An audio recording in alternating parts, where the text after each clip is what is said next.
Nepal, Bhutan, Bangladesh witnessed positive developments with high-level engagement and dialogue. There were no major developments in Pakistan-India relations. A Hindutva-inspired nationalist government continues to act as a regional bully and create hurdles in development of normal bilateral relations. Pakistan has consistently maintained that bilateral relations not fully normalize until the resolution of all outstanding dispute, especially the core dispute of Jammu and Kashmir. Under the Pakistan-India Protocol on Visits to Religious Shrines of 1974, Pakistan issued over 6,000 visas to Sikh and Hindu Indian pilgrims to visit Pakistan for various religious and festival occasions.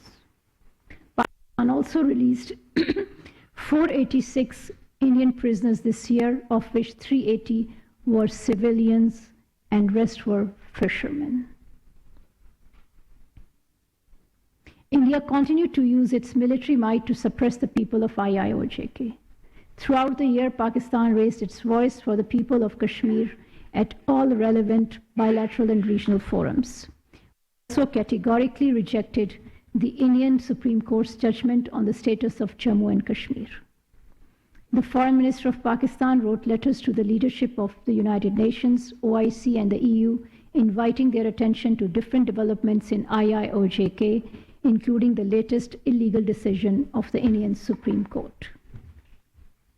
The Organization of Islamic Cooperation consistently expressed support for the Kashmir cause. 2 meetings of OIC contact group on Jammu and Kashmir were held this year in March and September.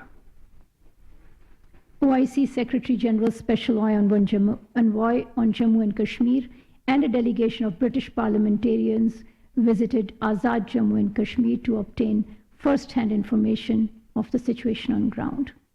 These visits also brought a spotlight on the plight of Kashmiri people and atrocities of Indian occupation forces. The well-being, welfare, and facilitation of our diaspora remains our priority.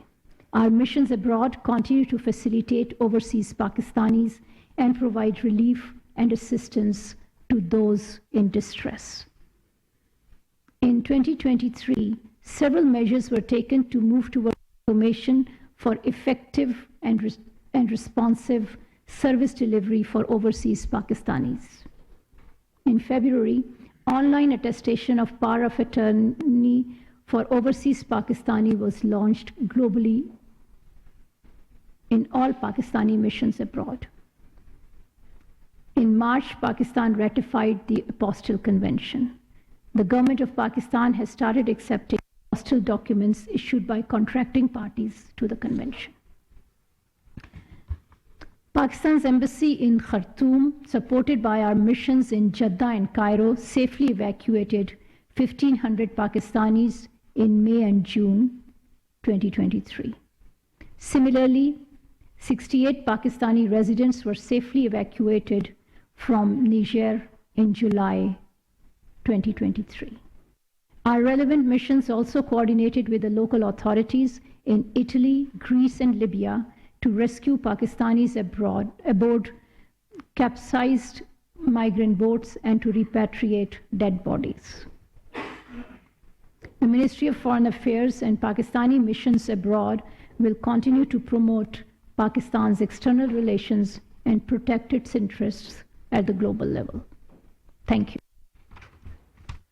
ترجمان دفتر خارجہ ممتاز زہرا بلوچ اسلام آباد میں media